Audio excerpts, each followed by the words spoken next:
புது வரவு தத்தி நடக்கும் நடை அழகு, சிரித்து பேசும் முத்து பல் அழகு, சித்திரம் போல் இருக்கும் சின்ன தேவதை நீ அழகு, இயேசுபிரானுக்கும் கேட்டிருக்கும் உன் பாடல் அழகு. வாழ்த்துக்களோடு அழைக்கிறோம் லக்ஷா ரிஷி அவர்களை, டைரக்டர் ரிஷி அவர்களை அழைக்கிறோம், தயாரிப்பாளர் அனிஷா சதீஷ் அவர்களை மேடைக்கு அழைக்கிறோம்.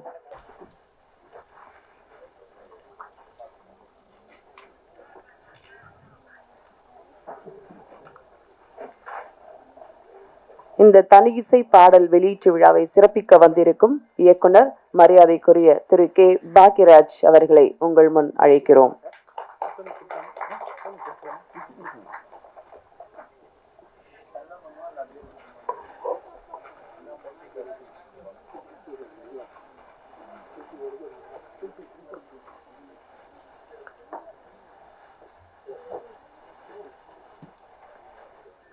இயக்குனர் பேரரசு அவர்களை அன்புடன் மேடைக்கு அழைக்கிறோம். நடிகர் பெஞ்சமின் அவர்களை அன்புடன் மேடைக்கு அழைக்கிறோம். நடிகர் பைல்வான் ரங்கநாதன் அவர்களை மேடைக்கு அழைக்கிறோம். மீசை ராஜேந்திரன் அவர்களை மேடைக்கு அழைக்கிறோம். காதல் சுகுமார் அவர்களை மேடைக்கு அழைக்கிறோம். காதல் சரவணன் அவர்களை மேடைக்கு அழைக்கிறோம். தெனாலி அவர்களை மேடைக்கு அழைக்கிறோம்.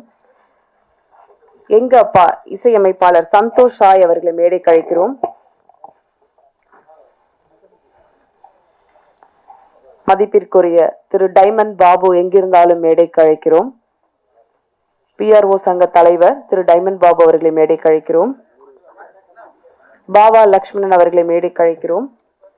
கராத்தே ராஜா அவர்களை மேடைக்கு அழைக்கிறோம்.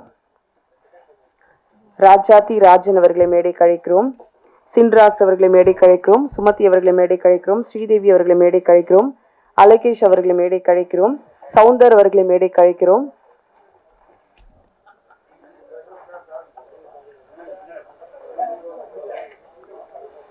செந்தூர் பாண்டியன் அவர்களை மேடைக்கு அழைக்கிறோம்.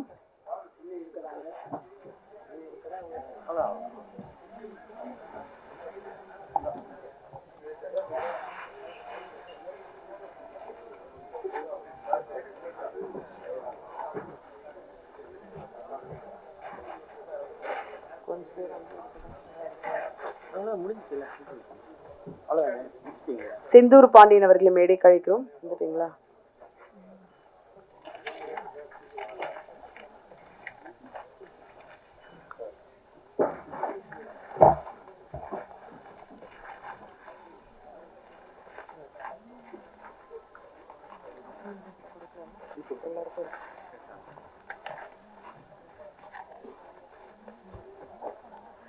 வாய்ப்புக்காக காத்திருக்காதே, உனக்கான வாய்ப்பை நீயே தேடிக்கொள் என்கிறார் அப்துல் கலாம் அவர்கள் வழியில் இப்போது வரவேற்புரை வழங்க அழைக்கிறோம் செந்தூர் பாண்டியன் நிறுவன தலைவர், சர்வதேச கலாம் அறக்கட்டளை சார்பில்.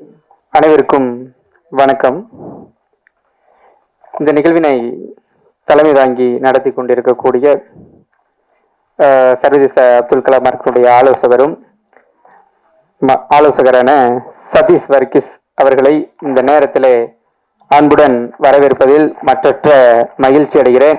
அவருக்கு நல்ல ஒரு பலத்த கைதட்டல்களை நம்ம எல்லாருமே கொடுக்கலாம். அடுத்ததாக அவருக்கு நற்பல ஆலோசனைகளை வழங்கி கொண்டிருக்கக்கூடிய அனிஷா சதீஷ் அவர்களையும் அன்புடன் வரவேற்பதில் மகிழ்ச்சி அடைகிறேன். அதற்கு பிறகு கலாம் சார் சொன்னது மாதிரிதான், எப்படி கழுகு மேகத்துக்கு மேல பறக்குமா, மலையை தவிர்க்கிறதுக்கு மேகத்துக்கு மேல பறக்குமா. ஸோ அதே மாதிரி தன்னுடைய கிட்டத்தட்ட பார்த்தீங்கன்னா 1ஆம் வகுப்பு தான் படிக்கிறாங்க. ஸோ ஆகாயத்தில் நல்ல மலையிலலாம் போய் இது பண்ணாங்க. அது உண்மையிலே அவருடைய உச்சி ஒரு நல்ல ஒரு வளர்ச்சிக்கு இந்த நேரத்தில் போயிருக்கிறாங்கன்னு சொல்றதுக்கு இந்த ஒரு நிகழ்வு சாட்சியாக அமைகிறது. அருமை பாப்பா லக்ஷணா ரிஷி அவர்களை அன்போடு வரவேற்பதில் மகிழ்ச்சியை நல்ல ஒரு பலத்த கைதில் கொடுக்கலாம். உண்மையிலே தைரியம் வேண்டும்.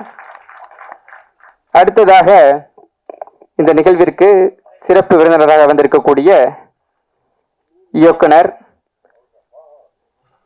சினிமா துறையில பல்வேறு சாதனைகளை நிகழ்த்தி இந்த லக்ஷணா ரிஷி குழந்தையை ஆசீர்வதிக்க வந்திருக்கக்கூடிய இயக்குனர் பாக்யராஜ் அவர்களை அன்போடு வரவேற்பதில் மகிழ்ச்சி அடைகிறேன். நல்ல இன்னும் அவருக்கும் கைதட்டல் கொடுக்கலாம்.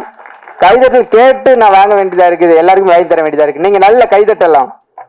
அடுத்ததாக இயக்குனரும் நடிகருமான திரு பேரரசு அவர்களையும் இந்த நேரத்தில் வரவேற்பதில் நான் மகிழ்ச்சி அடைகின்றேன். அடுத்ததாக திரு பெஞ்சமின் அவர்களையும் வரவேற்பதில் மகிழ்ச்சி அடைகின்றேன். அடுத்ததாக மீசை ராஜேந்திரன் அண்ணன் அவர்களை அன்போடு வரவேற்கின்றேன். அடுத்ததாக காதல் சுகுமார் அவர்களையும் அன்புடன் வரவேற்கின்றேன். அடுத்ததாக தென்னாலி அண்ணன் அவர்களையும் அன்போடு வரவேற்கின்றேன். அதற்கு பிறகு சின்ராஸ் அவர்களையும் அன்போடு வரவேற்கின்றேன். நல்ல கைத்தட்டலாம், இன்னும் கைத்தட்டல் குறைஞ்சிடுச்சு. அடுத்ததாக நடி சுமதி அவர்களையும் அன்போடு வரவேற்பதில் மகிழ்ச்சி அடைகின்றோம். அடுத்ததாக ஸ்ரீதேவி அவர்களையும் அன்புடன் வரவேற்கின்றோம்.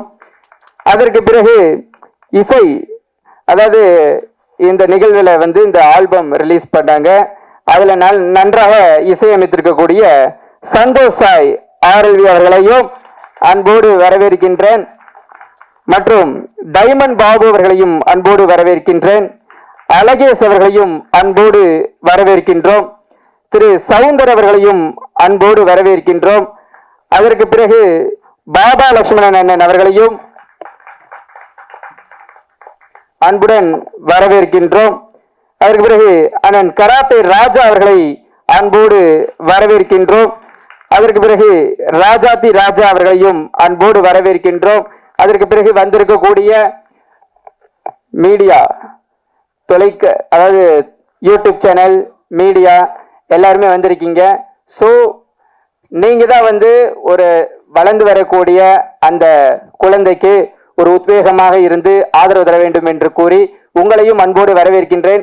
மற்றும் வந்திருக்கக்கூடிய அனைத்து நிர்வாகிகளையும் வரவேற்பதில் மகிழ்ச்சி அடைகின்றேன். நன்றி, வணக்கம்.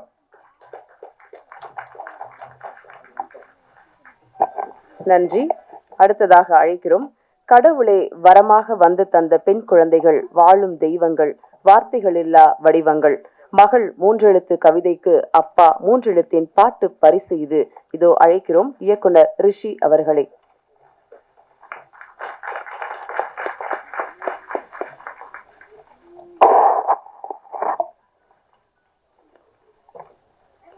நான் உயிரிலும் அதிகமாக நேசிக்கிற என்னோட அப்பாவுக்கு என்னுடைய முதல் வணக்கத்தை தெரிவிச்சுக்கிட்டு,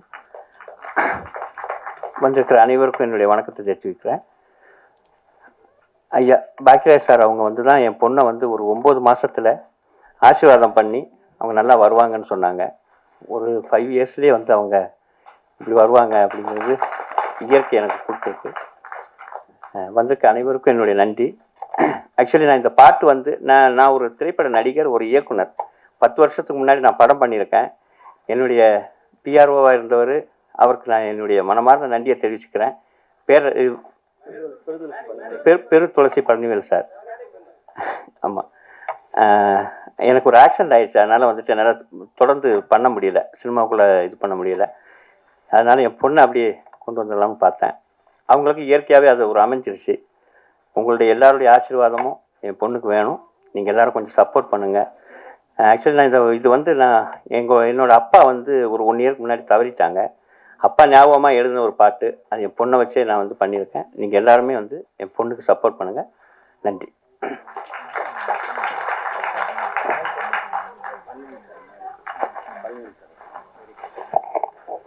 மக்கள் தொடர்பாளர் திரு பெருதுளசி பழனிவேல் அவர்களை மேடைக்கு அழைக்கிறோம். நிறைய பேர் வாழ்த்த வந்திருக்கனால ஒரு சில வார்த்தைகள் வாழ்த்தி அந்த குழந்தையை பேசுமாறு அழைக்கிறோம். நடிகர் பெஞ்சமின் அவர்களை முதலில் அழைக்கிறோம். அனைவருக்கும் வணக்கம். இங்கே வருகை தந்து சிறப்பு செய்திருக்கின்ற மதிப்புக்கும் மரியாதைக்கும் உரிய எங்கள் இயக்குனர் திரு பாக்யராஜ் சார் அவர்களுக்கு என்னுடைய வணக்கத்தை தெரிவிச்சுக்கிறேன். அதே போல என்னை திருப்பாச்சி திரைப்படத்தின் மூலம் என் வாழ்க்கையில் திருப்புமுனை ஏற்படுத்தி தந்த மதிப்புக்கும் மரியாதைக்கும் உரிய என் ஆசான் திரு ஐயா பேரரசு அவர்களையும் நான் வணங்கி வரவேற்கின்றேன். இந்த அப்பா மீடியா தயாரித்த எங்க அப்பா இந்த வீடியோ சாங் பார்த்துருப்பீங்க, எல்லாம் பார்த்தீங்க. அந்த பாப்பாவோட பெர்ஃபார்மன்ஸ் பார்த்துருக்கீங்க. நமது திரையுலகிற்கு ஒரு அற்புதமான ஒரு சுட்டி குழந்தை, ஒரு சைல்டு ஆர்டிஸ்ட் கிடைச்சிருக்காங்கன்னு நினைக்கும் போது உண்மையில ரொம்ப சந்தோஷமா இருக்கு, ரொம்ப பெருமையா இருக்கு. நீங்க காசு பணம் எதுவும் கொடுக்க வேண்டாம், அந்த பாப்பாவுக்கு வாழ்த்துதலை சொல்லி அவங்கள உற்சாகப்படுத்துங்க அப்படின்னு சொல்லி கேட்டுக்கிட்டு, நீங்க வருகை தந்து சிறப்பு சேர்த்துக்கிற அத்தனை பெரியவங்களுக்கும் என்னோட மனமார்ந்த நன்றி தெரிவிச்சுக்கிட்டு, இந்த வாய்ப்பை கொடுத்ததுக்கு நன்றி தெரிவித்து விடைபெறுகின்றேன். நன்றி, வணக்கம். திரு மேசை ராஜேந்திரன் சார் அவர்களை சில வார்த்தைகள் பேச அழைக்கிறோம்.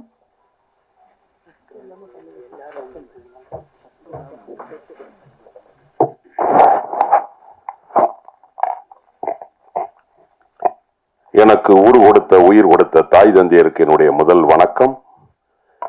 என்னை சினிமாவிலும் அரசியலும் அறிமுகப்படுத்திய எங்கள் ஆசான் சொக்க தங்கம் புரட்சி கலைஞர் கேப்டன் அவர்களுக்கு என்னுடைய இரண்டாவது வணக்கம். இங்கு வருகை தந்திருக்கும், முக்கியமாக மேடையில் அமர்ந்திருக்கும் இயக்குனர் திரு கே பாக்யராஜ் சார் அவர்களுக்கும், திரு பேரரசு சார் அவர்களுக்கும், மற்றும் மேடையில் அமர்ந்திருக்கும் எங்களுடைய சக கலைஞர்களுக்கும், மேடைக்கு முன்னால் அமர்ந்திருக்கும் பத்திரிகை, தொலைக்காட்சி, சோசியல் மீடியா உங்கள் அனைவருக்கும் என்னுடைய மூன்றாவது வணக்கம். என்னுடைய பேச்சில நிறைய இருந்தா எடுத்துக்குங்க, குறை இருந்தா மன்னிச்சுக்குங்க. சினிமா, மாஸ் மீடியா, இந்த சினிமாவை வச்சு நிறைய ஆட்சிகள் வந்திருக்கு, முக்கியமா தமிழ்நாட்டில்.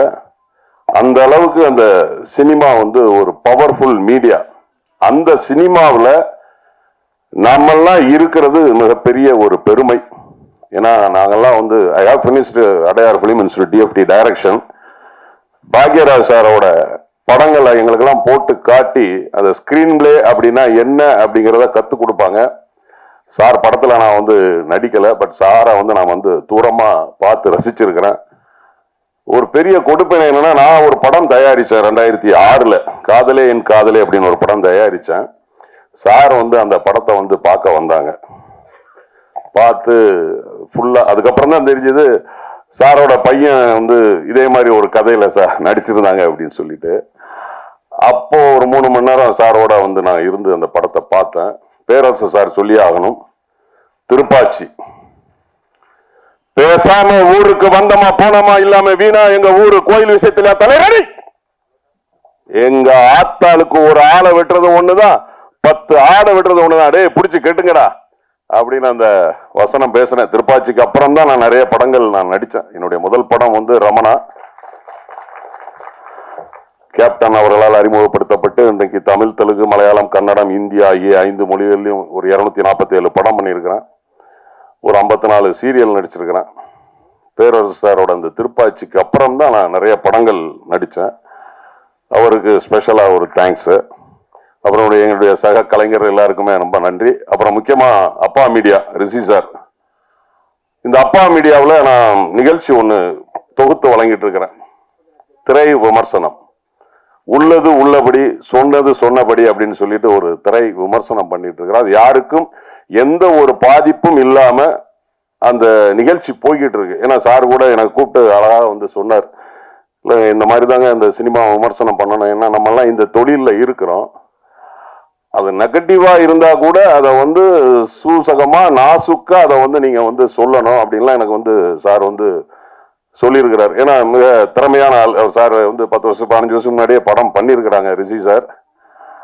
இந்த பாடல் எங்க அப்பா, ஏன்னா பார்க்கும்போதே தெரிஞ்சது, விஷுவலா வந்து மிரட்டியிருந்தாங்க. எல்லாருமே அந்த பாப்பாவை பத்தி சொன்னாங்க. நிச்சயமாக வந்து தமிழ் சினிமாவில் ஒரு சைல்டு ஆர்டிஸ்ட் மட்டும் இல்லாம வருங்காலத்துல ஒரு பெரிய ஹீரோயினா வருவாங்க. அத்தனை அம்சங்களும் அவங்களுக்கு இருக்கு. ஏன்னா நம்மளாலாம் முடியாது. இவ்வளவு படம் நடிச்சிருக்கோம், ஒரு பாடல்ல வந்து நம்ம லிப்சிங் எல்லாம் நம்மகிட்ட கொடுத்தா, நான் ஒரு பாட்டு ஒன்று பாடினேன். ஒரு 2 நாள்ல நைட்டு அந்த மாஸ்டர், டான்ஸ் மாஸ்டர் வந்து ஒரு வழி ஆயிட்டாரு. நமக்குலாம் அவ்வளவு கஷ்டமா இருந்தது அந்த லிப்பை பிடிக்கிறது. ஏன்னா வசனம் பேசிடலாம், ஈஸியா வசனம் பேசிடலாம், ரியாக்ஷன் கொடுத்துடலாம். அந்த பாடலுக்கு வந்து அந்த லிப்பு கொடுக்கறது, அந்த டான்ஸ் ஆடுறதுங்கிறதுலாம் ரொம்ப கஷ்டமான விஷயம். ஏன்னா அது பாக்யராஜ் சாருக்கு நல்லாவே தெரியும். அது ரொம்ப ரொம்ப ரொம்ப கஷ்டமான விஷயம். இந்த வயசுல அவங்க வந்து கரெக்டா வந்து லிப்சிங் கொடுத்து அந்த பாடி லாங்குவேஜ் அதெல்லாம் வந்து மிகப்பெரிய விஷயம். பாப்பா சல்யூட் பாப்பா, உனக்கு ஆல் தி பெஸ்ட்.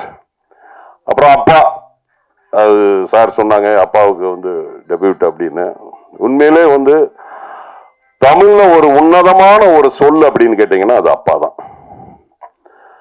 அம்மாவோட அன்பு தெரியும் எல்லாருக்குமே, அப்பாவோட தியாகம் தெரியாது. அம்மாவோட கண்ணீர் எல்லாருக்குமே தெரியும், அப்பாவோட வேர்வை யாருக்குமே தெரியாது. அம்மா கொடுக்கிற முத்தம் எல்லாருக்குமே தெரியும், ஆனா அப்பாவோட கஷ்டம் துயரம் வந்து தெரியாது. ஒரே ஒரு சின்ன உதாரணம், என்ன மைக்க கொடுத்தீங்கன்னா நான் மணிக்கணக்கில் பேசுவேன். ஒரு சின்ன உதாரணம் மட்டும் சொல்லி, நிறைய பேர்லாம் இருக்கிறாங்க. ஒரு சின்ன உதாரணம் மட்டும் நான் வந்து சொல்லிக்கிறேன். அப்பா அப்படிங்கிறது வந்து எவ்வளவு ஒரு பெரிய வேல்யூபிளான ஒரு இது அப்படிங்கிறது. அலெக்சாண்டர் உங்களுக்கே தெரியும், மிகப்பெரிய ஒரு போர் வீரர்.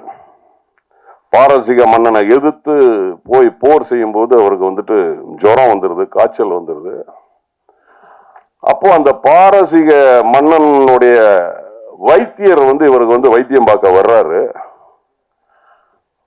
வைத்தியம் பார்த்துட்டு ஒரு மருந்து அவருக்கு கொடுக்க போகிறாரு. அப்போ வந்து ஒரு படை வீரன் குதிரையில வேகமா வந்து ஒரு ஓலையை கொடுக்கிறாரு. அந்த ஓலையில பிரிச்சு பார்த்தா, எதிரி நாட்டுல உள்ளவங்க எது கொடுத்தாலும் சாப்பிடாதீங்க அப்படின்னு அந்த ஓலையில எழுதியிருக்கு. இவர் அத படிச்சுக்கிட்டு இருக்கும் போதே அந்த மருந்து கேட்கிறாரு, உங்க பேர் என்னன்னு கேட்கிறாரு அந்த வைத்தியத்தை. பிலிப் அப்படிங்கிறாப்ல. அந்த மருந்தை வாங்கி குடிச்சிடுறாரு. குடிச்சிட்டதுக்கு அப்புறம் அந்த ஓலையை படிச்சு பார்க்கிறாரு.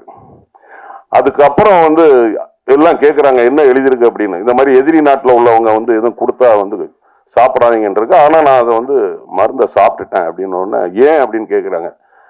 எங்க அப்பா பேரும் பிலிப்பு தான், அதனால பிலிப்புங்கிறவங்க தப்பு செய்ய மாட்டாங்க அப்படிங்கிறது. அது அது அந்த அப்பாவுக்கு அந்த பேருக்கு எவ்வளவு விஷயங்கள் இருக்கு பாருங்க. அதனாலதான் வந்து என்ன, எங்க ஊர்லயே ஒரு உண்மை சம்பவம் நடந்தது. இதை மட்டும் நான் பேசி முடிச்சுக்கிறேன். திருநெல்வேலி எனக்கு நேட்டிவ். முதல் மரியாதை படத்துல வந்து பாரதி ராஜா சார் வந்து வச்சிருப்பார்ல, அந்த கிளைமாக்ஸ்ல பெரியவர் ஐயா சிவாஜி சாரோட உயிர் இழுத்துக்கிட்டு இருக்கும்போது ராதாமா ஜெயில இருந்து வந்து அந்த காலை அப்படி வச்ச உடனே அந்த உயிர் போகும் பாத்தீங்களா. அதே மாதிரி எங்க ஊர்ல உண்மையிலே நடந்தது. திருநெல்வேலியில ஒரு அப்பா, 2 பசங்க, ஒரு பொண்ணு. அவர் இறக்கும் தருவாயில வந்து பொண்ணு வந்து சண்டை போட்டு அண்ணாமார்கிட்ட சண்டை போட்டுட்டு போயிட்டாங்க. ஏன்னா சொத்து பிரிக்கும் போது சொத்து பிரிச்சதை நகை பிரிக்கும் போது நகையை கொடுக்கல. இந்த 2 பசங்க மட்டும் எடுத்துட்டாங்க. இவா இனிமே உங்க மூஞ்சிலே முழிக்க மாட்டேன்னு சொல்லிட்டு போயிட்டா, பாம்பே போயிட்டா. அப்போ இழுத்துக்கிட்டு இருக்கு. அப்ப எங்க நம்ம ஊர்ல எல்லாம் சொல்லுவாங்க கடைசி பால் ஊத்துவாங்க அப்படின்னு சொல்லிட்டு. அப்போ அவங்க அப்பாவோட ஃப்ரெண்ட் எல்லாம் சொல்றாங்க, அவருக்கு வந்து திருநெல்வேலி அல்வான்னா ரொம்ப பிடிக்கும், அந்த அல்வாவை கரைச்சி கொடுங்க உயிர் போயிடும் அப்படிங்கிறாங்க. அல்வா கரைச்சி கொடுக்குறாங்க. அது குடிச்சிட்டு அவர் ஏப்பா விட்டு உயிர் போகல. அடுத்து இன்னொரு அப்பாவோட நண்பர் சொல்றாரு, அவர் பிரேஸ்லெட் போடணும்னு ரொம்ப ஆசைப்பட்டாரு, தங்கத்து மேல ரொம்ப ஆசைப்பட்டாரு, ஒரு பிரேஸ்லெட் எப்படியாவது வாங்கி போடுங்க கையில உயிர் போயிடும் அப்படிங்கிறாங்க. அது போட்டு பார்த்தாங்க, நடக்கல. அப்புறம் அவருக்கு வந்து மண்ணு இடம் அந்த எல்லாம் பார்த்தா ரொம்ப ஆசை, மண்ணை கரைச்சி அந்த தண்ணியை கொஞ்சம் கொடுங்க போயிடும் அப்படின்னு ஒருத்தர் சொல்றாரு. அதையும் பார்த்தாங்க, ஒண்ணுமே போகல, உயிர் போகல, இழுத்துக்கிட்டு தான் இருக்கு. அப்போ ஒரே ஒரு பக்கத்து வீட்டு ஆயா சொல்லிச்சான், டேய் முட்டாள், உங்க அக்காவை வர சொல்லுங்கடா, அவ வந்தா உயிர் போகண்டா அப்படின்னு.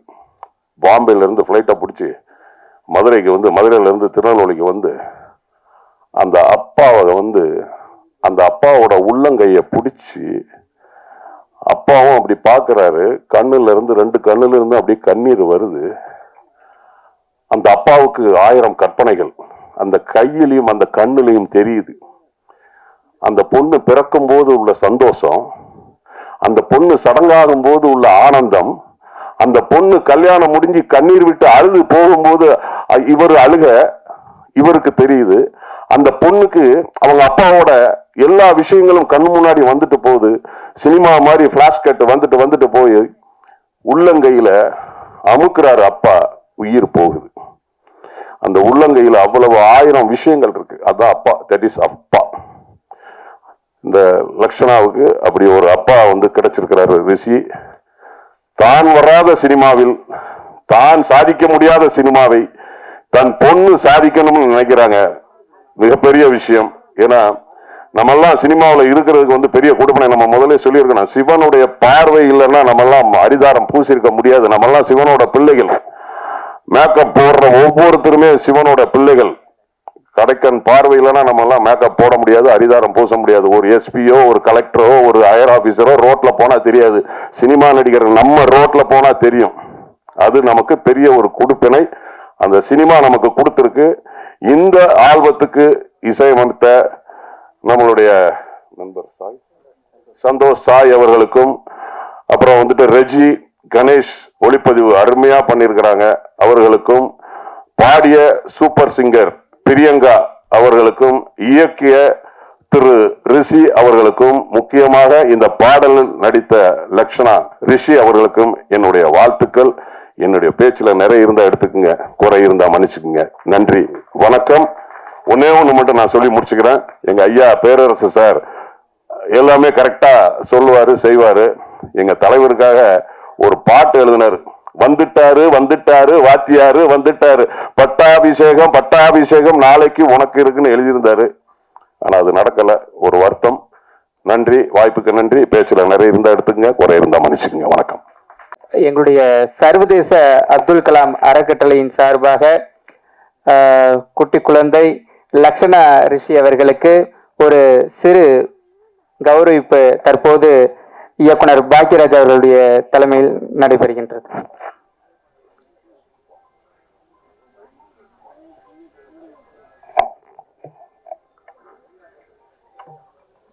கொஞ்சம் சீக்கிரம் வாங்க. எல்லாரும் காலையில 9 மணிக்கு வந்தவங்க.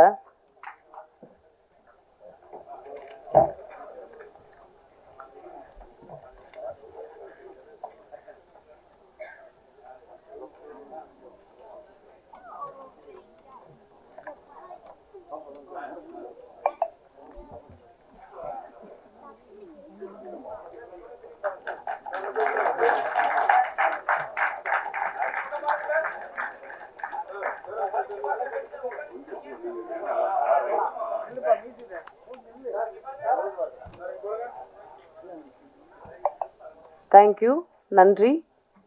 அடுத்ததாக நடிகர் பாவா லக்ஷ்மணன் அவர்களை ஒரு சில வார்த்தைகள் பேச அழைக்கிறோம்.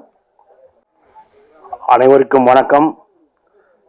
திரு கே பாக்யராஜ் சார் அவர்களுக்கும் வணக்கம், பேரரசு சார் அவர்களுக்கும் வணக்கம், பத்திரிகையாளர்கள், ஊடக நண்பர்கள் எல்லாருக்கும் வணக்கம், எங்களோட மேடையில் அமர்ந்திருக்கும் சக நடிகர்களுக்கும் வணக்கம்.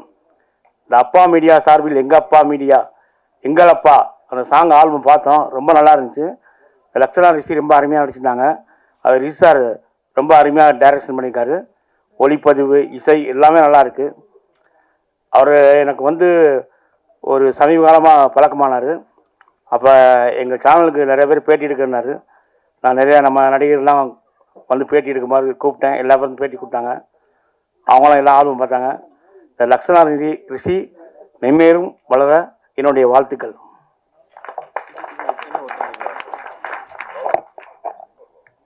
அடுத்ததாக தெனாலி அவர்களை ஒரு சில வார்த்தைகள் வாழ்த்து பேச அழைக்கிறோம்.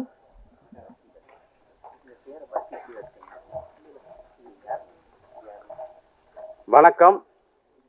மேடையில் அமர்ந்திருக்கும் இந்தியாவிலேயே தலை சிறந்த ஸ்கிரீன்பிளே ரைட்டர், சிறந்த இயக்குனர் பாக்யராஜ் சாரை நான் வணங்குறேன். காதல் படமே நடிச்சுட்டு இருந்த நம்ம இளைய தளபதி விஜய மிகப்பெரிய ஒரு மாசு ஹீரோவாக்குன எங்கள் பேரரசாரையும் வணங்குறேன். மேடையில் அமர்ந்திருக்க அனைவரையும், சக நடிகர்களையும் வணங்குறேன். மீடியாக்கள், இளையதங்கள் அனைவருக்கும் என்னுடைய வணக்கம். இப்போ பார்த்த பாபா லட்சுமணன் சார் மூலிமா தான் எனக்கு ரிஷி சார் பழக்கமானார். நாங்கள் ஒன்றும் இல்லை, சக நடிகர்கள் நாங்கள் எப்போவுமே ரொம்ப அண்டர்ஸ்டாண்டியாக இருப்போம். எந்த படம் நடிக்க போனாலும் ஒருத்தருக்கு ஒருத்தர் அந்த படங்கள், இயக்குநர்கள், அட்ரஸ் எல்லாம் அப்போ இருந்தே கொடுக்கறது பழக்கம். அதே போல் தான் இப்போ இளையதளங்கள்லையும் இப்போ நிறையா இன்டர்வியூ கூப்பிட்டா கூட நாங்கள் என்ன பண்ணுவோம், வடிவேல் குறிப்பு விவேக் குறிப்புலாம் கிடையாதுங்க. நம்ம நண்பர்கள் எத்தனை பேர் இருக்காங்க, 20 பேர் இருக்காங்க, 20 பேருடைய கான்டாக்ட் நம்பர் கொடுத்துருவோம். அப்படி தான் வந்து இந்த மீடியாவில் வந்து பாபா மூலிமா எனக்கு அறிவுமனார் ரிஷி சார் அப்படி கொடுத்தா, அதில் தான் இவ்வளோ பேர் வந்து இதில் இன்டர்வியூ கொடுக்கறதுக்கு வாய்ப்பு கிடைச்சிது. அப்போ தான் இந்த ஆல்பம் சாங்கை பற்றி சொன்னார். இது மாதிரி பாப்பாவுக்கு ஒரு ஆல்பம் சாங் எடுக்கணும்னு எடுத்து வந்தாங்க, போட்டு பார்த்தோம். ரொம்ப பிரமாதமாக பண்ணியிருந்தது அந்த பாப்பாவுடைய எக்ஸ்பிரஷன் ரொம்ப நல்லா இருந்தது. அப்போ எங்களுக்கு தெரியும் இவர் ஏதோ ஒரு நோக்கோட இருக்காருன்னு. அப்புறம் அவர் சொன்னார், என்னுடைய கனவு அது பழிக்காமல் போயிடுச்சு, அதனால் என்னுடைய மகளை வந்து பெரிய லெவல் கொண்டு வரணும். அதுக்காக அவர் ரொம்ப மெனக்கெட்டார். நல்ல கேமராமேன், நல்ல எடிட்டரு, நல்ல தொழில்நுட்ப கலைஞர்கள், மேக்கிங், எடிட்டிங் எல்லாருமே சிறப்பான ஆளுகளை சூஸ் பண்ணி பிரமாதமாக பண்ணி இந்த சாங்கை வந்து கொண்டு வந்திருக்காரு. அவர் மேலே மேலே வளரணும். இன்னும் நிறையா படங்களில் அவர் பண்ணணும். நிறைய ஷார்ட் ஃபிலிம் பண்ண போகிறாரு. நிறையா இன்னும் அடுத்தடுத்து ஆல்பம் பண்ணோம். அந்த ரக்ஷனா வந்து மேலே மேலே நல்ல உயரத்துக்கு டாப் லெவலில் அவங்க அப்பாவோட பேர் மட்டும் இல்லை, நம்ம தமிழ் இண்டஸ்ட்ரியில் உயர்ந்த ஒரு கதாநாயகி அந்தஸ்துக்கு உயர்ந்து வரணும்னு எல்லா வல்ல இறைவனை வேண்டிக்கிறேன். நன்றி, வணக்கம். நன்றி. அடுத்ததாக நாம் பேச அழைக்கிறோம். தோளில் சுமந்து காணா உயரம் காண ஆசைப்படும் தந்தை மகளுக்காக ஒரு பாட்டு பயணம். இதோ கடவுளுக்கு பக்கத்தில் இயற்கையின் பசுமையோடு ஒரு பாடல். எங்க அப்பா தனி இசை ஆல்பத்தை வாழ்த்த வந்திருக்கும் இயக்குனர் பேரரசு அவர்களை பேச அழைக்கிறோம். அனைவருக்கும் வணக்கம். எங்க அப்பா இசை ஆல்பத்தை பார்த்தோம். அதில் பாசம், அப்பா மீடியா, எங்க அப்பா, ஏசப்பாவை பற்றி பாடல், பக்தியும் பாசமும் கலந்துருக்கு. ஒரு சிறப்பு என்னன்னா, இயேசுவை பற்றி பாட்டு பாடினாங்க. ஒருத்தர் வந்து அகிலாண்டேஸ்வரி வந்து பரிசா கொடுத்துட்டாரு. நமக்கு எல்லாம் எம்மதமும் சம்மதம் தான்.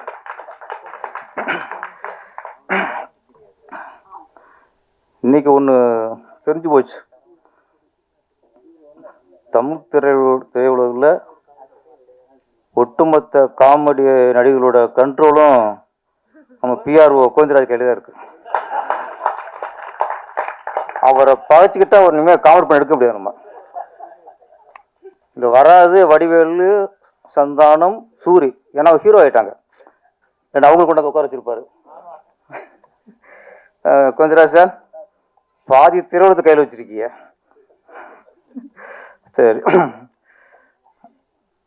இந்த விழாவுக்கு மிக சிறப்பு, சரியான சிறப்பு அப்படிங்கிறது நம்ம இயக்குனர், எங்களுக்கெல்லாம் ஆசான் கே பாக்கியராசர் அவர் வந்தது. ஆமாம், அவரோட ஆசீர்வாதம் வந்து நம்ம லக்ஷனாவுக்கு அப்பாவோட ஆசீர்வாதம் மாதிரி, ஏசப்போட ஆசீர்வாதம் மாதிரி.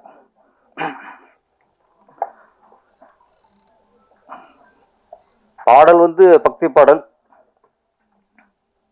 ஆனால் இங்கே நிறைய வெளிப்பட்டது அப்பாவோட பாசம்தான். ஆமாம், ஒரு மனுஷனுக்கு இருக்க வேண்டிய ரெண்டு, முதல்ல பாசம், பக்தி.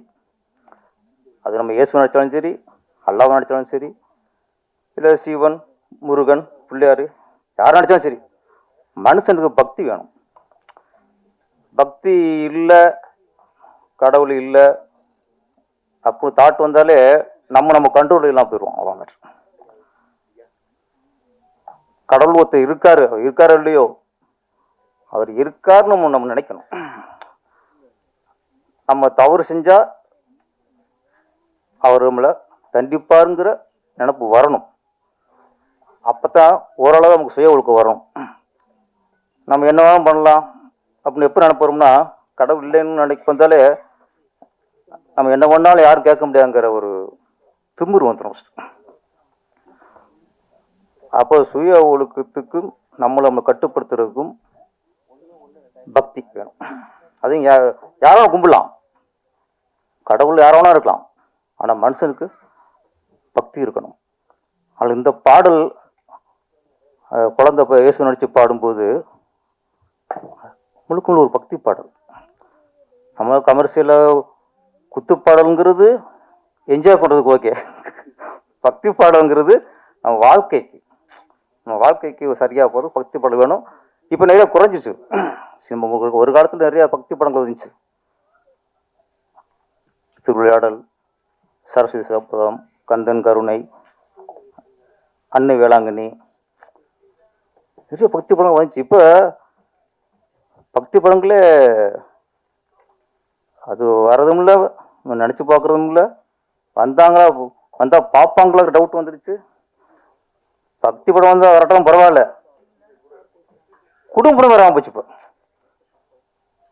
இப்போ பாக்கியராஜ் படம்லாம் சார் படம்லாம் மௌன கீதங்கள், அதுலேயே அப்பாவை பற்றி வந்திருக்கோம். Daddy daddy oh my daddy, அப்பயே அப்பாவோட பெருமையெல்லாம் இருக்கும். எல்லா பசங்களுக்கும் அம்மாவை தான் பிடிக்கும். மௌன கீதங்கள் தான் பையனுக்கு அப்பாவை பிடிக்கும். சூரியன் நின்று போச்சு, முந்தானே முடிச்சு, அந்த 7 நாட்கள் எல்லாமே அதெல்லாம் அந்த 7 நாட்கள்ல ஒரு லவ் ஸ்டோரி இருந்தால் அந்த அந்த தமிழ் கலாச்சாரம் இல்லை கிளைமேக்ஸ் நிற்கும். இன்னைக்கு கலாச்சாரமாவது பண்பாடாவது கத்திடுறா வெட்டுறா குத்துறா கலாச்சாரம் தான் இப்போ இன்னைக்கு கலாச்சாரத்தை காணும். ஆமாம், என்னன்னா இந்த மாதிரி பக்தி பாடல்ல பார்க்கும்போது ஒரு இன்னைக்கு ஒரு ஆறுதலாக இருக்கு, ரொம்ப ஒரு ஆறுதலாக இருக்கு. எங்க அப்பா அப்படிங்கும்போது எல்லாருக்குமே இப்போ இங்கே வந்தோடனே அவங்கவுங்களுக்கு கண்டிப்பாக அவங்க அப்பா ஞாபகம் வந்துருக்கும். அப்போ எனக்கு வரணும்ல, நம்ம உதவிக்கினார் இருந்தோம். அப்போ எதுவும் கேட்க முடியாதுங்க. அப்பா டைரக்டர் ஆகிட்டோம், சம்பாதிச்சோம், அப்பாவது கேட்டிருக்கலாம். நான் கேட்பேன் ஏதாவது வேணும் அப்பா, இதை வாங்கிட்டு வரமாட்டு. இது வரைக்கும் அவர் எதுவுமே ஒன்று வேணாம் சொன்னார். அவர் எங்கிட்ட ஒருவரோட ஒன்று கேட்டார். என்னன்னா ஒரு புக்கு கேட்டார் என்கிட்ட. இங்கெல்லாம் கிடைக்கலப்பா, இங்கே இந்த வாங்கிட்டு வா அப்படின்னாரு. அதுதான் ஃபஸ்ட் விஷயம் அவர்கிட்ட கேட்டது. அது என்ன புக்குனா, பாக்கிய வாரது இல்லை, பாக்கியரசு வந்து இந்த கேள்வி பதில்னு ஒரு பகுதி இருக்கும். அது பல தொகுப்பு வந்துச்சு. அந்த தொகுப்பு எல்லாத்தையும் வாங்கிட்டு சொன்னார். அது ஒன்று தான் எங்கள் அப்பா என்கிட்ட கேட்டது. அது சாருக்கான்னு சொல்ல, சார் தனியாக சொல்லியிருக்கேன். நான் எனக்கு தெரிஞ்சு அவர் என்கிட்ட கேட்டது இது ஒன்று தான். அப்போ பாக்கியராஜ் மூலியமாக எங்கள் அப்பாவுக்கு நான் பண்ண பெரிய கடமை அந்த புக்கை வாங்கி கொடுத்தது தான். அப்புறம் நான் உதவி இயக்குனராக ட்ரை பண்ணி எங்கள் குருநாதர் ராமநாத சார்கிட்ட சேர்ந்துட்டேன். அசிஸ்டண்ட்டாக சேர்ந்து அந்த படத்துக்கு முதல்ல ஒரு சம்பளம் கொடுத்தாங்க. சம்பளம் வாங்கணுன்னா அதை செலவு பண்ணாமல் நேர் கொண்டு எங்கள் அப்பாட்ட அந்த பணத்தை கொடுத்தேன். வாங்கிட்டார். வாங்கிட்டு அதுக்கப்புறம் பார்த்தா அடுத்த தடவை போகும்போது அந்த பணத்துக்கு ஒரு மோதிரத்தை வாங்கி ஒரு கையில் போட்டுக்கிட்டார். அந்த பணம் தங்க மோதிரம் வாங்க முடியாது, அது வெள்ளி மோதிரம் வாங்க முடியுமா? அதனால் ஒரு வெள்ளி மோதிரத்தை வாங்கி என் பையன் ஃபஸ்ட்டு சம்பாதிச்சு கொடுத்த பணம் அப்புறம் அது ஞாபகமாக வெள்ளி மோதிரத்தை போட்டார். இது நடந்து 20 நிமிஷம் இருக்கும். இன்றைக்கி எங்கள் அப்பாவுக்குள்ள இந்த மோதிரம் இருக்குது. இப்போ ஒரு 2-3 மாதம் எங்கள் அப்பாவுக்கு ஒரு ஆப்ரேஷன், காலில் கொஞ்சம் ஃப்ராக்சர் ஆகி ஆப்ரேஷனு அப்படி போட்டோம். இப்போ ஆப்ரேஷன் தேட்டருக்கு கூட்டி போகணும், எல்லாம் வந்துட்டாங்க, டாக்டர் வந்துட்டாங்க, நர்ஸ்லாம் வந்துட்டாங்க. அந்த ஆப்ரேஷன் அந்த காஸ்டியூம்லாம் போட்டாச்சு. இப்போ அவங்க ஏதாவது நகை கொடுத்தாலும் அதெல்லாம் வாட்ச் எல்லாத்தையும் கழட்டிடுங்க அப்படின்னா. அவர்கிட்ட வாட்சில் ஒன்றும் இல்லை, ஒரு உத்தாச்சி போட்டு தொங்கிச்சு தான். அதை அந்த கயத்தை கழட்டினாங்க. அதுக்கப்புறம் அவர் கையில் இருந்தது இந்த வெள்ளி மோதிரம் தான். அது அவரே கட்டு என்கிட்ட கொடுக்குறாரு, பத்திரமா வச்சுருப்பா, வந்து வாங்கிக்கிறேன்ட்டு. அதை வாங்கிட்டு அதுக்கப்புறம் ஆப்ரேஷன் தட்டுக்கு உள்ளே போனதுக்கப்புறம் உள்ள ஆப்ரேஷன் நடக்குது. அந்த வெள்ளி மோதிரத்தை பார்த்தோன்னே நம்மளுக்கு கொஞ்சம் கண் கலங்கிச்சு. நம்ம எப்போ கொடுத்தது இன்னும் அதை ஒரு ஞாபகமாக இன்னைக்கு அதை போட்டிருக்காருங்கிறது. அப்போ நம்ம அவர் மேலே வச்ச பாசத்தை விட அவர் மேலே நம்ம என் மேலே வச்ச பாசம் தான் அதை தெரிஞ்சுது. நான் சின்ன வயசில் நிறைய அடி வாங்கியிருக்கோம். சரியா படத்துக்கு போவோம், செம்ம அடி வாங்கிறது. அம்மா என்ன தப்பு பண்ணாலும் சரி, ஸ்கூலில் யாராவது அடிச்சுட்டா காலைல அடிப்போம், சாயந்தரம் அவங்க அடிபட்டவன் அப்பா அம்மாவோ அம்மா வந்துடுவாங்க, அண்ணே இந்த மாதிரி பையன் அடிச்சுட்டானே. அதுக்கப்புறம் செம்ம அடி விடுவோம். அப்போலாம் உள்ளனா தெரியும் அப்பாவுக்கு, என்னடா அது ஒரு பயத்தில் அப்போ உள்ளனா பார்ப்போம். அப்போ பாசத்தை அப்பாவோட பாசத்தை சொன்னாங்கல்ல, அம்மாவோட பாசத்தை உணர்ந்துருவோம், அப்பப்போ உணர்ந்துருவோம். அப்பாவோட பாசத்தை உணர்றதுக்கு ஒரு காலம் வரும், நமக்கு ஒரு ஒரு பக்குவப்படணும். அப்போத்தான் நம்ம அப்பா பாசத்தை நம்ம உணர முடியும். அதனால சொன்னாங்க, அம்மாவோட கண்ணீர் தெரியும், அம்மாவோட தியாகங்கள் தெரியாதுன்ட்டு. ஏதோ ஒரு யூடியூப்ல பார்த்தேன், அம்மா உட்கார வச்சு தோசை சுட்டு கொடுப்பாங்க. அதுக்கு தோசை சுட்டு கொடுத்தோம்னா தோசை டேஸ்ட்டாக இருக்கும். அம்மா நல்லா தோசை சுட்டுருக்காங்க, பாட்டு கொடுக்குறாங்களே அம்மா சுட்ட தோசைன்ட்டு. அது மாதிரி அம்மா சுட்டது ருசிச்சு சாப்பிடுவோம். அவங்க சொன்னாங்க என்னன்னா, அந்த தோசை அம்மா சுட்ட தோசை, அந்த தோசைக்கள் அந்த நெருப்புல சூடாகி அந்த தோசைக்கள் தான் அப்பானாங்க. அந்த தோசைக்களோட சூடு நமக்கு தெரியாது, தோசையோட ருசி தான் தெரியும். அந்த மாதிரி அப்பாவோட தியாகங்கள் நம்ம ஒரு காலத்தில் உணர்வோம். அது நம்ம அப்பா ஆகும்போது உணரப்படும். அதுவும் பெண் குழந்தை, ஆண் குழந்தை பார்த்தா அது அறவப்பா, பெண் குழந்தை பார்த்தா தான் முழு அப்பா. அப்போ தான் நிறைய பேர் பெண் குழந்தை பார்த்தா தான் நிறைய பேர் முழுமை தானே அப்பா உணர்வாங்க. ரிஷி அவர்கள் லக்ஷ்மணான்ற ஒரு அழகான குழந்தைய பெற்று அது அழகாக ஒரு நல்ல ஒரு ஆர்டிஸ்டாக உருவாக்கியிருக்காப்புல.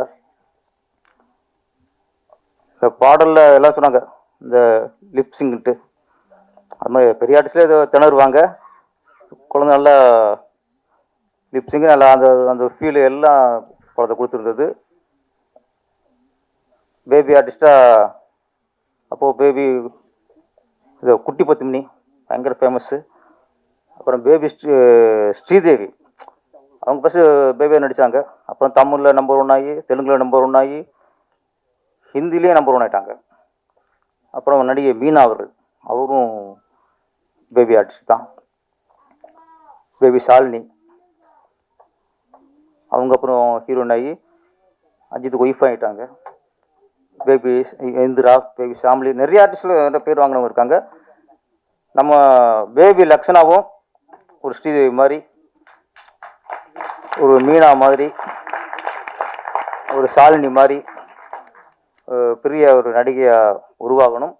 எப்போவுமே அப்பாவோட கனவுகள் இல்லை, அப்பாவோட லட்சியம் எங்கேயா மிஸ் ஆச்சுன்னா அந்த லட்சியத்தை தன் பிள்ளைகள் மூலமாக நிறைவேற்ற பார்ப்பாங்க. தான் நிறைவேற்ற முடியாத லட்சியம் பிள்ளைகள் வெற்றி அடைந்தால் தானே வெற்றி அடைஞ்ச மாதிரி அவங்க ஃபீல் பண்ணுவாங்க. அது அப்பா நம்ம வெற்றி அடையணும்னு தோல்வி நினைக்க மாட்டாங்க. நம்ம பிள்ளைய சாதிச்சிட்டோன்னா அது தன்னோட வெற்றியாக நினைப்பாங்க. ரிஷி சார் லக்ஷனோட வெற்றியாக அவரோட வெற்றியாக கண்டிப்பாக நினைப்பார். படத்தோட இசையமைப்பாளர் சந்தோஷ் சாய்,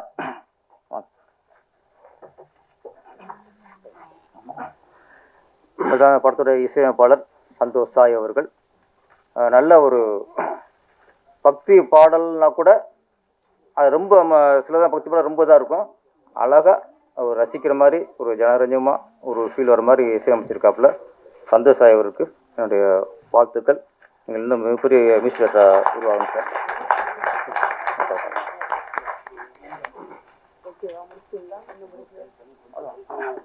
சரி, முடிக்க சொல்லிட்டாங்க.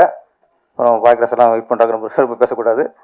ஆமாம், இந்த டீம் அனைவருக்குமே வாழ்த்துக்கள். இந்த பாடிய சூப்பர் சிங்கர் பிரியங்கா அவர்களுக்கும் என் வாழ்த்துக்கள். மொத்த டீமுக்கு என் வாழ்த்துக்கள். நன்றி, வணக்கம். இன்னைக்கு கண்டென்ட் இல்லாதனால ரொம்ப அங்கே போய் ஆரம்பிச்சு இங்கே முடிச்ச நண்பர் பேரரசு அவர்களுக்கு நன்றி. அடுத்ததாக எங்க அப்பா தனி இசை ஆல்பம் இந்த விழாவிற்கு சிறப்பித்த சிறப்பு விருந்தினர்களுக்கு நினைவாக இந்த ஆல்பம் சார்பில் ஒரு ஷீல்டு கொடுக்க போறாங்க.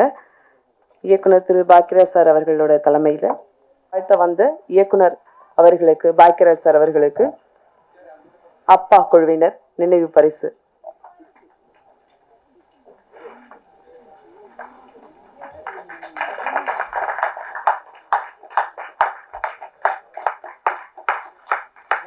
பேரரசு சாருக்கு இருக்கா?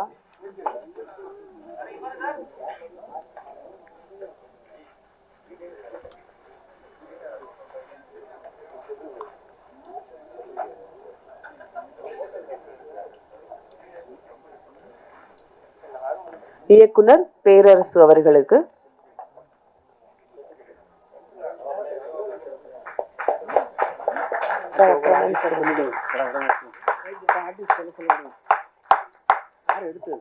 திரு பெஞ்சமின் அவர்களுக்கு.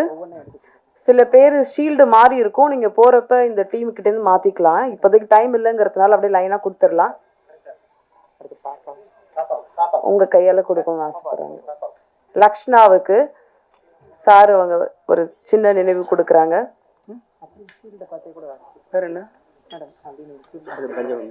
பெஞ்சமின் அவர்கள் கொஞ்சம் சீக்கிரம் ஃபாஸ்டா கொடுங்க, சார் பேசணுங்கிறாங்க. மீசை ராஜேந்திரன் அவர்கள்.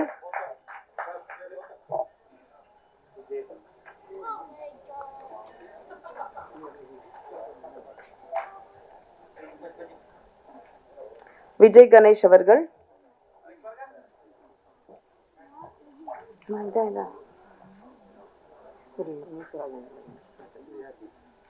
விஜய் கணேஷ், மிஸ் ராஜேந்திரன் சார் அவங்களுக்கு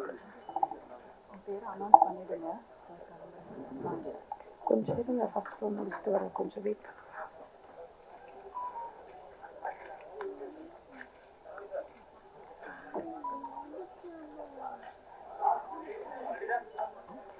கொஞ்சம் சீக்கிரம் வாங்க.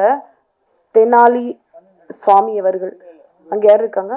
விஜய் கணேஷ் அவர்கள். தெனாலி சுவாமி அவர்கள்.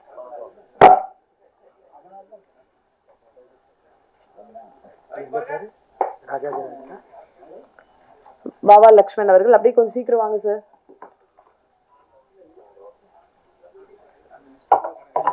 ஸ்ரீதேவி அவர்கள்.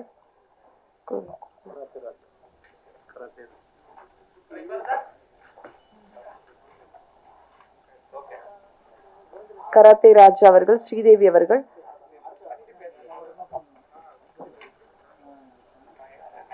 பாபா லக்ஷ்மண் சார் வந்து ஸ்போர்ட்ஸ்ல வந்து ஒரு மெடல் வாங்கின மாதிரி ஒரு ஹாப்பியா ஃபீல் பண்றாங்க. Thank you sir. கராத்தே ராஜா சார் அவர்கள். கராத்தே ராஜா சார்.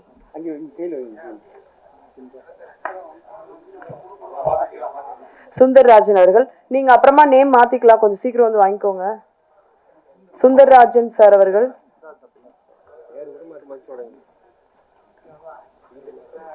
சுமதி சுமதி அம்மா எங்க இருக்கீங்க?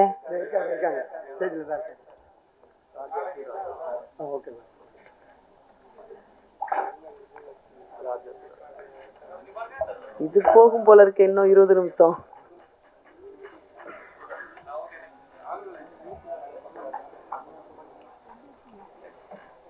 சாரா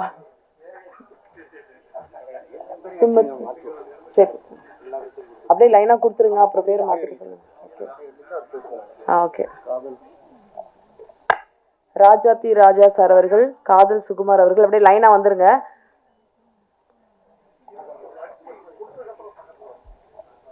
ஸ்ரீதேவி மேம் நீங்க வாங்கிட்டீங்களா? அப்படியே வாங்க, இந்த பக்கம் வாங்க. அடுத்து யார் இருக்காங்க? ராஜாதி ராஜா. காதல் சுகுமார் அவர்கள். கொடுங்க. யார் இருக்கா? இன்னும் யாருக்கு வாங்கல?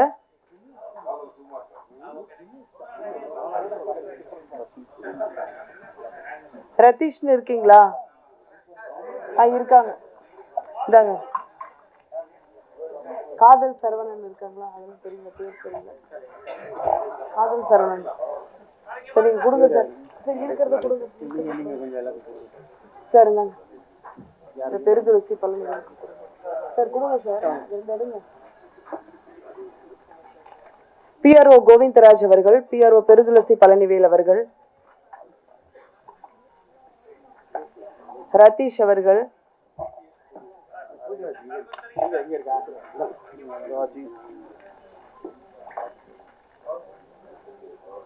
சார் இருந்தாங்க. காதல் சரவணன் அவர்கள்.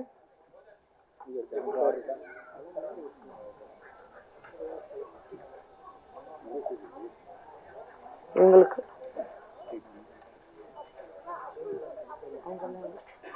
நேம் இல்லாம இருக்கா? இதெல்லாம் எல்லாத்துலயும் பேர் இருக்கா? நீங்க அப்புறம் மாத்திக்கோங்க சார். முதல்ல அவங்க கையில வாங்கிக்கோங்க சார். டைம் இல்ல.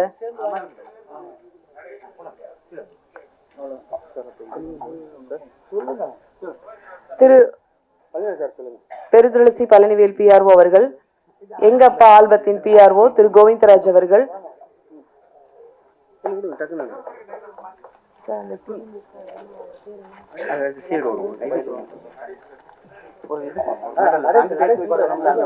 சின்ராஸ் அவர்கள், நடேஷ் அவர்கள்,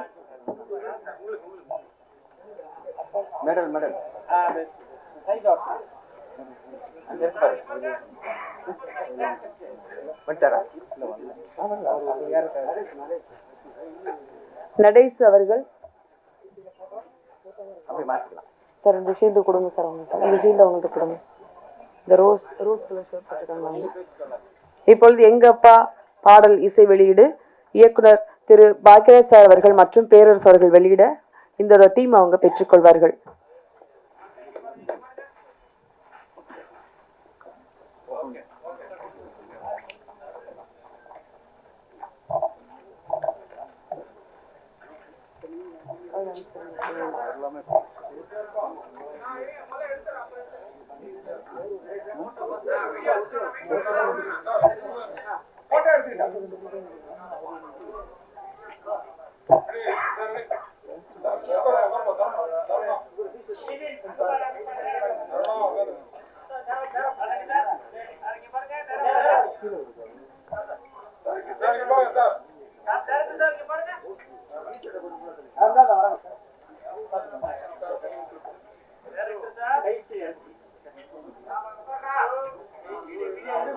இசையமைப்பாளர் கொடுத்தாங்களா?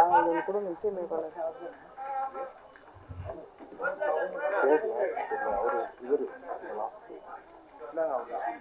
இசையமைப்பாளருக்கு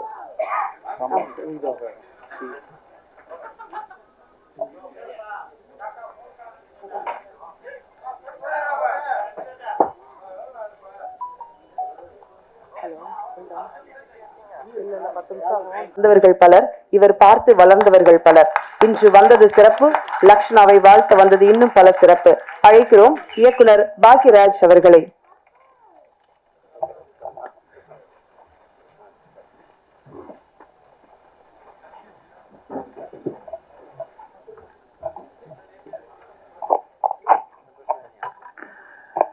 மரியாதைக்குரிய அனைத்து பத்திரிகையாளர் நண்பர்கள் மற்றும் அனைத்து ஊடக நண்பர்கள் எல்லாத்துக்கும் என்னுடைய பணிவான வணக்கத்தை தெரிவிச்சுக்கிறேன். தொகுப்பாளினி கவிதாவுக்கு ஸ்பெஷல் வணக்கத்தை சொல்லிக்கிறேன். ஏன்னா நேற்று மிஸ் பண்ணிட்டேன் அவங்க பேர் சொல்கிறதுக்கு. அதனால் இது முதலே சொல்லிட்டோம்னா, ஏன்னா அவங்ககிட்ட அவங்க நல்லா பேசுவாங்க அப்படிங்கிறத விட பேசுறதுக்கான கண்டென்ட் ரெடி பண்ணுறது பாருங்கள், அதே ரொம்ப சிறப்பாக அந்த தமிழுக்காகவே அவங்களுக்கு பாராட்டுகள் சொல்லலாம். ஸோ வாழ்த்துக்கள் தெரிவிச்சுக்கிறேன். லட்சியா ரிஷி அவங்களுடைய லட்சணா ரிஷிங்கிறது அவங்க வச்ச பேர். என்னை பொறுத்த வரைக்கும் அவர் லட்சியா ரிஷி தான். ஏன்னா இன்றைக்கி வெற்றி படிக்கட்டு முதல் வெற்றி படிக்கட்டில் ஏறி இருக்காங்க. இனி அடுத்து பல லட்சியங்கள் இருக்குது அவங்களுக்கு. அதனால் பல லட்சிய படிக்கட்டில் அவங்க ஏறணும். அதுக்கு நிறைய பேர் லைனாக வாழ்த்து சொல்லியிருந்தாங்க. ஒருத்தரும் ஒன்றும் மிச்சம் விடாத அளவுக்கு எல்லா சிறப்புகளையும் சொல்லிட்டாங்க.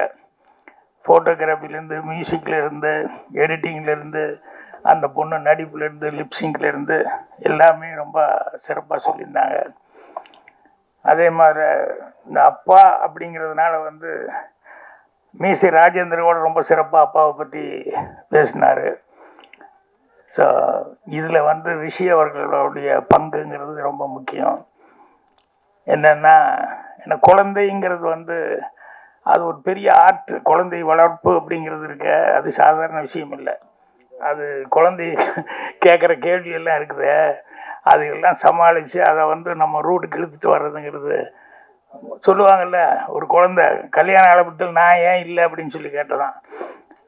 இல்லைம்மா, நீ அந்த நேரத்தில் நீ இல்லை, நீ எங்கே போன, ஏன் என்னை விட்டுட்டீங்க, என்னை விட்டுட்டு எப்படி ஃபோட்டோ எடுத்தீங்கன்னு. இல்லை அது அந்த நேரத்தில் நீ இன்னும் பிறக்கலைன்னா இல்லை உங்கள் அம்மா வயிற்றுல இருந்தது, இல்லை நீங்கள் பொய் சொல்கிறீங்க. இல்லைம்மா உங்கள் அம்மா வயிற்றுல தான் இருந்தேன். இல்லை வயிறு பெருசாக இல்லையா எங்கள் அம்மாவுக்கு, சாதாரணமாக தானே இருந்தது. இல்லைம்மா அது பின்னால் தான் பெருசாச்சுன்னா அது எப்படி பெருசாச்சு அப்படின்னு இப்படி கன்டினியூ பண்ணிகிட்டே போயிட்டுருக்கோம் குழந்தைகிட்ட. அது அவ்வளோ சிரமமான ஒரு சமாச்சாரம். அதே மாதிரி அவங்க நம்ம நினைக்கிறது அவங்க மேலே நம்ம சில நேரங்களில் பேரண்ட்ஸ் பண்ணுற பெரிய தப்பு. அந்த குழந்தைக்கு என்ன அப்படிங்கிறத அது மைண்டில் இருக்கிறத சில நேரங்களில் பேரண்ட்ஸ் இவங்க ஆசைக்காக அதை போட்டு திணிப்பாங்க. அதுக்கு முடியுதா முடியலையா, அதுக்கு அதில் இன்ட்ரெஸ்ட் இருக்கா இல்லையா அப்படின்னு சொல்லிட்டு. அதனால் நிறைய இடங்களில் அந்த மிஸ்டேக் வந்துடும். அது இவங்க ரொம்ப ரிஷி அவர்களுக்கு கரெக்டாக சிங்க் ஆயிடுச்சு. ஏன்னா அவருடைய லட்சியம் சினிமாவில் ஏதாவது ஒரு சாதிக்கணும் அப்படின்னு சொல்லிட்டு, அதில் பை ஆக்சிடெண்ட்டாக ஏதோ ஒன்று ஆகிப்போச்சு, அவரால் முடியல அப்படிங்கும்போது அதை அந்த குழந்தைகிட்ட அது மூலமாவது நம்ம வெளிப்படுத்தி சந்தோஷப்படணும் அப்படிங்கிறது ஒரு லட்சியமாக எடுத்துக்கிட்டு தான் இவ்வளவு சிறப்பாக அதை பண்ணியிருக்காரு. இதுக்கு அந்த குழந்தைகிட்ட எல்லா தகுதியும் இருக்கணும். அதுதான் கடவுள் அனுகிரகம் அப்படிங்கிறது. ஏன்னா இவர் நினச்சா அந்த பொண்ணுக்கு இன்ட்ரெஸ்ட் இல்லைன்னா என்ன பண்ண முடியும்? ஸோ அந்த பொண்ணு எவ்வளோ தூரம் இன்ட்ரெஸ்ட் எடுத்து இதை அந்த நடிக்கிறதுக்கும் பாடுறதுக்கு லிப்பு கொடுக்கறதுக்கும் இதுக்கெல்லாம் மனப்பாடம் பண்ணுற அளவுக்கு அந்த பொண்ணுக்கிட்ட அவ்வளவு கெப்பாசிட்டி அந்த பொண்ணுக்கிட்ட இருந்தது அப்படிங்கிறது இவருடைய லட்சியத்தை நிறைவேற்றுறதுக்கு அந்த அளவுக்கு ஒரு குழந்தையை அவங்க கொடுத்துருக்காங்கங்கிறது அது கடவுள் இது. அதனால் நிச்சயமாக அந்த குழந்தை எல்லோரும் பேரண்ட்ஸ்லேருந்து எல்லோரும் சொல்லிக்கிட்டு இருந்தாங்க இல்லையா, அவங்க அந்த மாதிரி அந்த குழந்தை ஒவ்வொன்றுலேயும் ஸ்டெப் பை ஸ்டெப்பு நல்லா வரப்போகுது. அதுக்கு என்னுடைய வாழ்த்துக்கள் தெரிவிச்சுக்கிறேன். இந்த அப்பான்னு டைட்டில் வச்சுருக்கிறதுனால பேரரசு எல்லாம் அவங்க அப்பாவை பற்றி சொல்லிட்டு இருந்தார். எனக்கு எங்கள் அப்பாவை பற்றி ஞாபகம் இல்லை, எங்கள் அப்பாவை விட எங்கள் அம்மாவோட அப்பா இருக்காரு, அதுதான் எனக்கு ஞாபகத்துக்கு வந்தது. ஏன்னா எங்கள் தாத்தாவுக்கு எங்கள் அம்மா மேலே அவ்வளோ பிரியம். ஒரே பொண்ணு, இது 2 பேரும் பசங்க, எங்கள் அம்மா தான் மூத்தது. ஸோ எங்கள் அம்மா மேலே எங்கள் தாத்தாவுக்கு எவ்வளோ பாசம் இருந்தது அப்படிங்கிறத எனக்கு இன்றைக்கி நினச்சாலும் கண்ணில் தண்ணி வரும். என்னென்னா எங்கள் அம்மா உடம்புக்கு முடியாமல் முதல்ல போயிட்டாங்க. அதை எங்கள் தாத்தா கிட்ட எப்படி சொல்கிறதுன்னு தெரியாமல் அன்றைக்கி எல்லோரும் அலமோதுறாங்க. ஏன்னா இவரே வயசானவர் 78-80 பக்கம் வந்துருச்சு. அதனால் இவர்கிட்ட அதை சொன்னால் இவரால் தாங்கிக்க முடியுமா, ஒரு அப்பாவா அவர் எவ்வளோ பாசம் வச்சுருக்காரு அப்படிங்கிறதுனால என்ன எப்படி சொல்கிறது என்னன்னுலாம் தெரியாமல் ஒன்றும் சொல்ல போனோம்னா எங்கள் அண்ணன்லாம் இந்த இதாக ஒன்று பண்ணுவாங்க, முரட்டு வைத்தியம்னு பண்ணுவாங்களே, அந்த மாதிரி எங்கள் தாத்தாவுக்கு ட்ரிங்க்ஸ் ஊற்றி விட்டு எப்படியாவது தூங்க விட்டு, ஏன்னா இதை பார்த்துட்டு அவர் டபால் நெஞ்சை பிடிச்சிட்டேங்கா போயிட்டேன் என்ன பண்ணுறதுன்னு அப்படியெல்லாம் செஞ்சு படுக்க வச்சாங்க. ஆனால் அதையெல்லாம் தாண்டி எங்கள் தாத்தா தெரிஞ்சுக்கிட்டாரு. தெரிஞ்சதுக்கப்புறம் அவரால் தாங்கிக்க முடியல. என் பொண்ணு அவள் சந்தோஷம் இல்லாமல் அவள் போய் சேர்ந்துட்டா நான் இனிமேல் லைஃப்பில் என்னது சந்தோஷம் அப்படின்னு அடிக்கடி எங்கள் பாட்டிக்கிட்ட புலம்பிகிட்டே இருப்பார். ஒரு நாள் நைட்டு ஜன்னல் ஓரமாக படுத்துக்கிட்டு இருந்த ஒரு கட்டிலில் டமான்னு ஒரு சத்தம். எல்லாம் தடாபடம் எழுந்திரிச்சு போய் பார்த்தா எங்கள் தாத்தா முனகல் சத்தம். என்னடான்னா அவர் கழுத்தில் சுருக்க மாட்டி அந்த ஜன்னல் வழியாக ஜன்னல்லேருந்து அப்படியே கீழே ட்ரை பண்ணிட்டார். சுருக்க மாட்டி போனால் கீழே விழுந்துட்டார். அது உருவிட்டு படாலும் விழுந்து இடுப்பு அடிபட்டு இடுப்பு முடிஞ்சு. என்ன ஆச்சு, எதுக்கு இப்படி பண்ண? இல்லை அம்முலே போயிட்டா, எனக்கு இருக்கு இஷ்டம் இல்லை அப்படின்னு எங்கள் தாத்தா சொன்னார். ஸோ ஒரு அப்பாவுக்கு அவ்வளோ வயசுலேயும் கூட எங்கள் அம்மா மேலே எவ்வளோ பிரியம் இருந்தது அப்படின்னு நினச்சி பார்த்தா இன்றைக்கி எங்கள் தாத்தா நினைக்கும் போது எனக்கு இங்கே அப்பான்னு வரும்போது எங்கள் அம்மாவோட அப்பா அவர் எந்த அளவுக்கு சின்ன வயசுலேருந்து எங்கள் அம்மா மேலே பாசமாக இருந்திருப்பார் அப்படிங்கிறது இப்போ இவங்கெல்லாம் சொல்லிட்டு இருக்கும்போது எனக்கு எங்கள் தாத்தா ஞாபகம் தான் வருது. அவர் என்ன ஹியூமரான ஒரு கேரக்டர், இவ்வளோ சீரியஸான ஆள், ஆனால் ஹியூமரான ஒரு கேரக்டர். அவர் இப்போ டெட் பெட்டில் படுத்து இருக்கும்போது கூட இங்கேருந்து நான் போய் பார்க்கலான்னு சொல்லி போனால் ஏதாவது காசு கீசு இந்த தாத்தா அப்படின்னு சொல்லி கொடுத்தோம்னா யார் எங்கள் அத்தை அவங்க இவங்க எல்லோரும் போய் கேட்பாங்க. அவர் யார்கிட்டையும் கொடுக்க மாட்டார், அப்படி பார்த்துக்கிட்டே இருப்பார். பார்த்துக்கிட்டே டேரம்மான எங்கள் பாட்டி வந்தால் பாட்டி கையில் தான் கொடுப்பாரு. அந்த வயசில் அப்படி படுத்து கிடக்கிறாரு. அப்போ கூட காசு வேறு யார் குழந்தைகள்லாம் கேட்டு பார்ப்பாங்க, யார் கேட்டாலும் கொடுக்க மாட்டார். எங்கள் பாட்டி கையில் கொடுத்துட்டு தான் இது பண்ணுவார். அதே மாதிரி ஒரு நாள் இவ்வளோ தான் போயிடுவார் இவர் அப்படிங்கிற மாதிரி தான் நினச்சிட்டு எல்லா சொந்த பந்துகளும் சொல்லி விட்டாங்க. இவர் அப்படியே கண் திறந்துட்டு அப்படியே பார்த்தாரு. ஒவ்வொருத்தராக வந்தாங்க, ஏதோ ஒன்று கொடுப்பாங்கல்ல அந்த கடைசி நேரத்தில் அப்படின்னு. அவர் மெல்ல பாட்டி கூப்பிட்டாரு. போயிட்டு அடுத்த வாரம் நமக்கு ஏதோ விசேஷம் வருது இல்லையா, அன்னைக்கு வர சொல்லு, அது வரைக்கும் நான் போக மாட்டேன், எல்லாத்தையும் அனுப்பிச்சி விடு அப்படின்னு சொல்லிட்டு அதை கூட அவர் தான் டிசைடு பண்ணார். எல்லாருமே போயிடுவார் இன்னைக்கு அப்படிங்கிற அளவுக்கு இது பண்ணார். ஸோ அந்த மாதிரி ஒரு எங்கள் அம்மாவுக்கு அப்பாவாக இருந்தது அப்படிங்கிறது வந்து இன்னைக்கு வரைக்கும் நான் நினச்சி பார்க்கும்போதெல்லாம் எங்கள் தாத்தா வந்து அவ்வளோ இதாக இருக்கும். ஸோ ஒரு ஃபேமிலி அப்படிங்கிறதுல வந்து குடும்பத்தில் எந்த அளவுக்கு இருப்பாங்கன்னு. ஸோ இன்னைக்கு வந்து லக்ஷ்ணா ரிஷிங்கிறது வந்து ரிஷியா வந்து ஒவ்வொரு லட்சியத்துலேயும் வந்து அவங்க ஜெயிக்கணும்.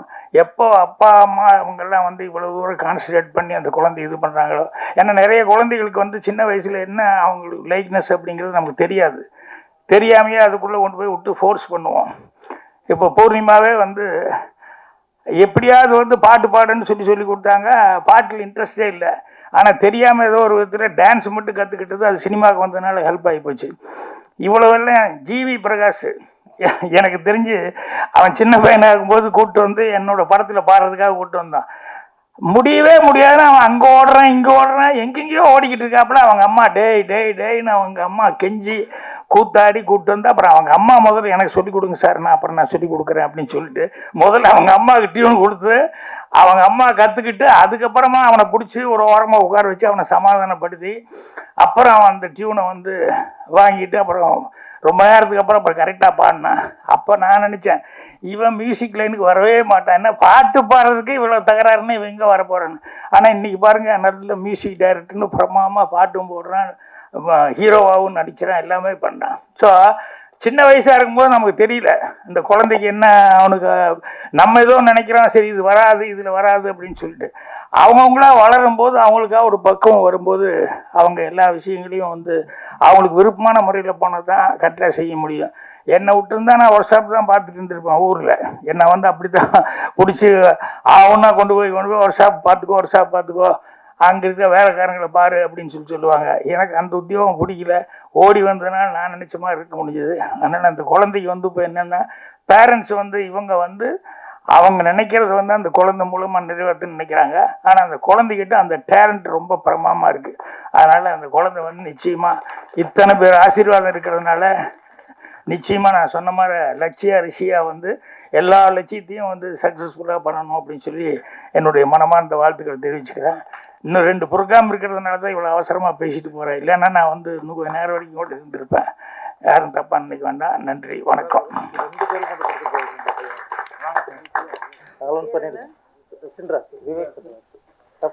சின்ராசு எங்க இருந்தாலும் வாங்க.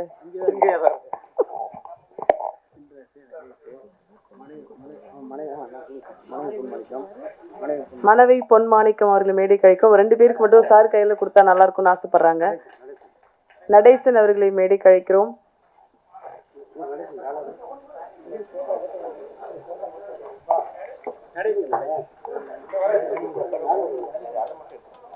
அனிஷா சதீஷ் அவர்களை நன்றியுரை வழங்க அழைக்கிறோம்.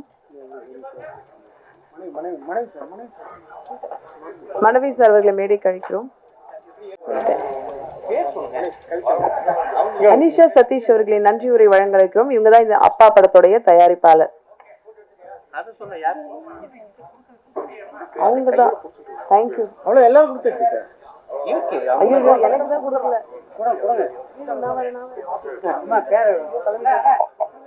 நிகழ்ச்சி தொகுப்பாளினி கவிதா மேடம் அவர்களுக்கு.